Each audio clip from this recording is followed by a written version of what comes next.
So, Minister, about 2 years ago, you get appointed Minister of Police. Up until that point, what had your relationship, if any, been with Andrew Costa? It was obviously no secret that National had previously been pretty critical of him, but personally, what had your relationship with him been like? So my relationship with him as a member of the opposition was quite simply played out probably through the select committee, although when I took on the police portfolio, I had 2 official meetings with him. Although our philosophies weren't aligned around public safety, and that was pretty obvious to most people, I respected Andy, and I thought he was a man of integrity, and he was smart. I'd worked with him when I was in the previous national government, when I was Associate Minister of Justice. He was Deputy Chief Executive at Justice, and I'd actually worked with him in an official capacity for a few months in that role, and so there was a level of respect there without a doubt. But on becoming Minister, it started to become evident to me fairly early on in that first year that non-alignment was an issue, and that I was also facing some performance issues within the police executive itself. Can you elaborate on that in terms of the performance issues? So I won't go into too much detail other than to say that it wasn't around integrity issues, it was around capability and delivery. We were a new government. We'd had a massive spike in violent crime, violent retail crime, a big issue with our gangs, and we were very clear as an incoming coalition government the policy direction that we wanted to take, and I needed a police executive that had deep capability and the ability to deliver, and I didn't feel like they were anywhere near operating where they should have been. And then he resigned, leaving obviously that job available. In terms of his tenure as Commissioner, how would you describe that? Look, I don't want to get personal about his tenure as Commissioner. I think that when you reflect back and you look at it, there was probably some good things that he did. I think that you acknowledge that he had a big chunk of public service before he became Commissioner. You could debate whether or not he was ready to take on that role, but I think it's important to acknowledge that public service, and that he's done some good things through that public service. But for whatever reason, they lost their way. And for me as the incoming Minister, we weren't aligned, and that wasn't personal.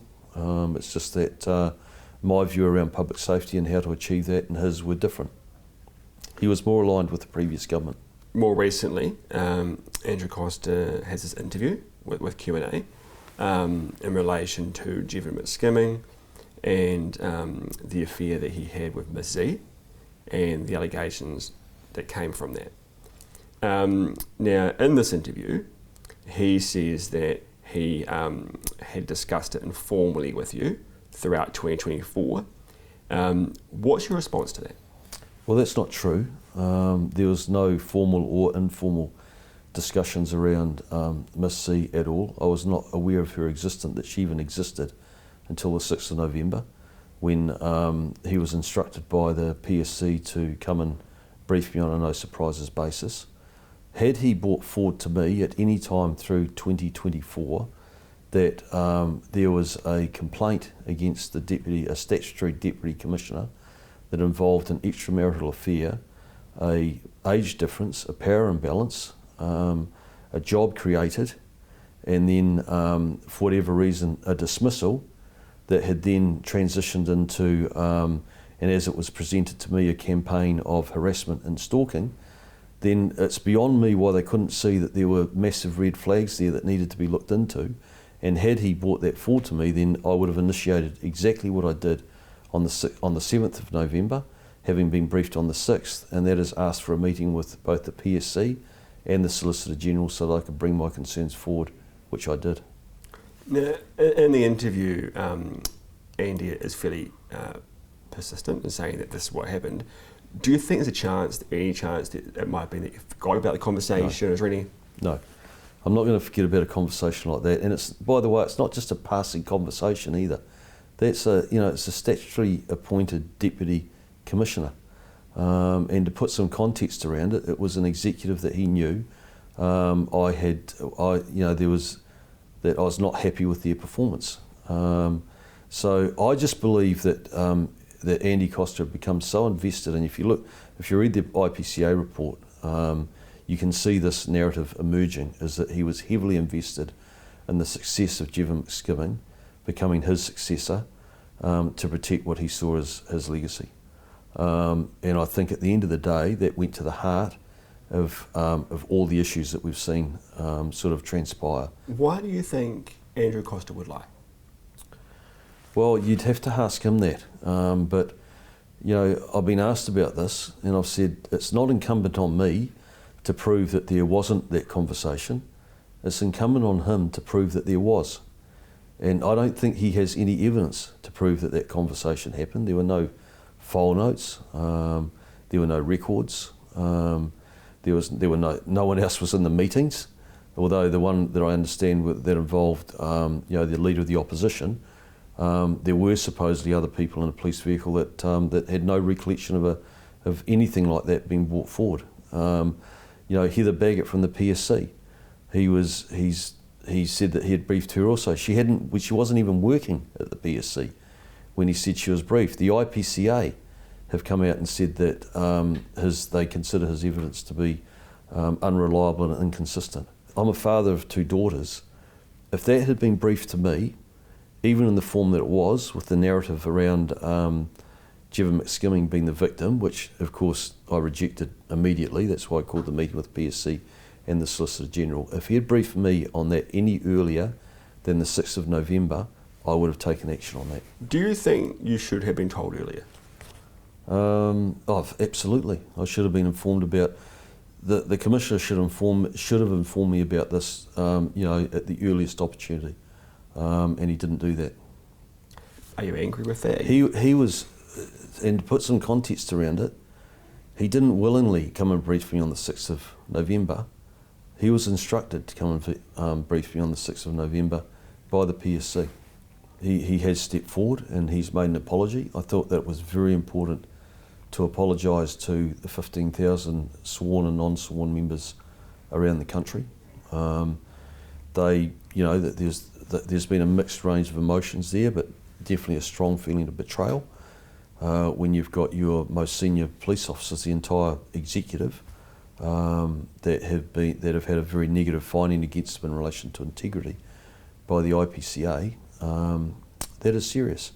So I'm pleased that he has come out, that he has accepted responsibility for that he has apologised. I don't know whether his Q&A interviewer has diluted that a bit. That'll be for other people to decide. What would be your message to the public in terms of why they should trust you and not what he said?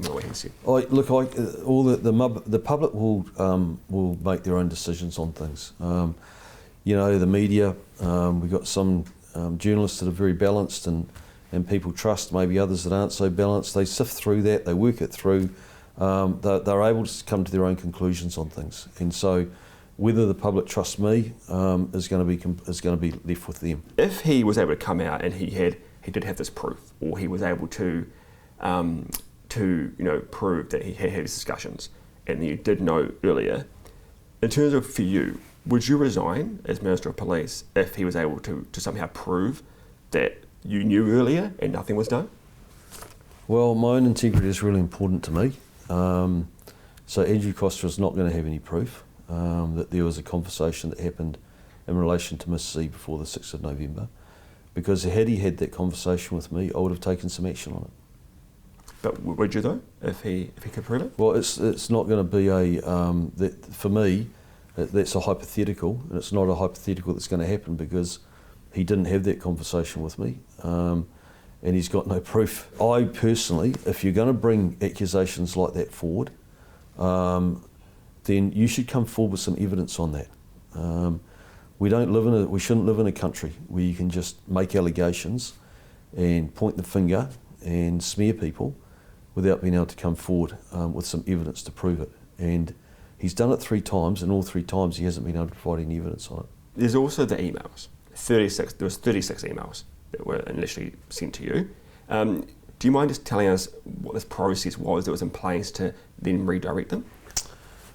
So the process is that there was an instruction came from the Commissioner's office that was minuted by the Government Services team in PNHQ, that any email that related to McSkimming that was received into my ministerial office down here to my police secondee was to be sent directly to PNHQ without being raised or brought to the attention of any of my political staff in the office. That is why I didn't get visibility on any of those emails.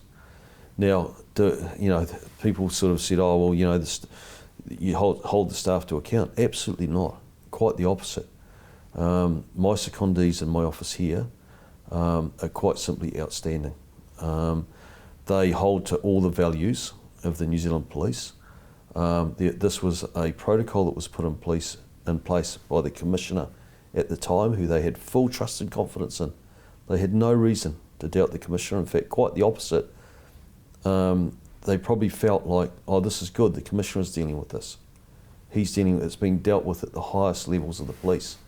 So they had no reason to challenge or question the protocol.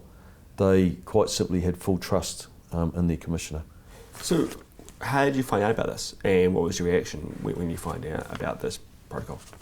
Well, I found out when the IPCA report came out, and as we sort of started to have meetings and go back and check and see what had happened, and that's when we discovered that yes, we'd had 36 emails that had come to the office, but had been caught inside this protocol, so they'd never actually got to me. And how did you feel about that? About there having been this set up?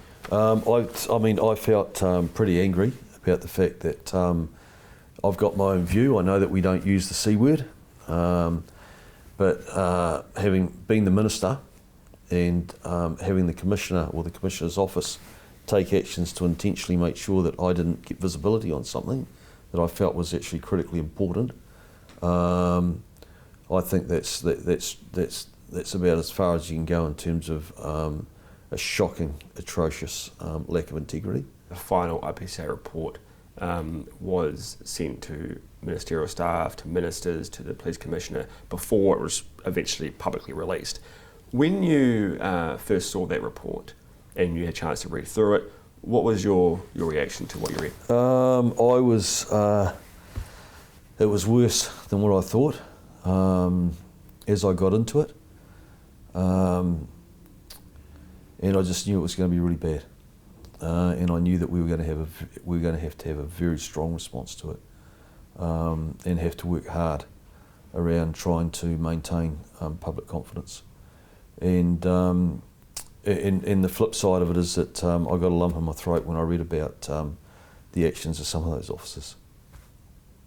When I read about our police officers that held fast to their values and were willing to stand up in a very difficult situation to do the right thing, which actually went as far as meaning that the IPCA became engaged and became aware of it, and if that hadn't happened, then we may never have known about what was going on. How do you view Andrew Costa now?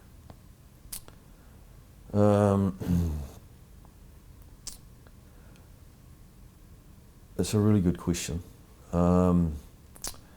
I think about his wife and his kids. I think about he has given outstanding public service to our country, and that should be acknowledged.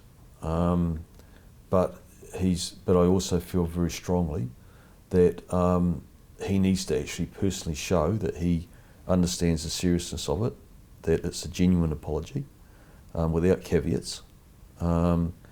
And then I think he's got the ability, if people allow him, just leave him alone. He's a smart guy. He can go away and rebuild and find something he's passionate about and get on with it. Going forward to next year then, what are the priorities in terms of the police portfolio? Obviously we're sticking with the priorities that were in my original letter of expectation, which is back to basics policing, highly visible, investment and support going into the front line, and leadership being visible and exhibiting the values, integrity and standards of our New Zealand Police. And without a doubt we've got a new Commissioner that is highly visible. He's putting the vest on, he's out there with his front line, and they know that he has got their back. We'll have a new executive team in place, which is exciting. I think there's a real energy. I think that our police, the anecdotal feedback I get from the public is very positive about the outstanding work that our police are doing. And in the last 2 years, we've seen public confidence in our police increase after a period of decline. So that is really positive. In relation to this whole saga and the IPCA report and the previous executive, we need to put a line under that, and we just need to get on with it.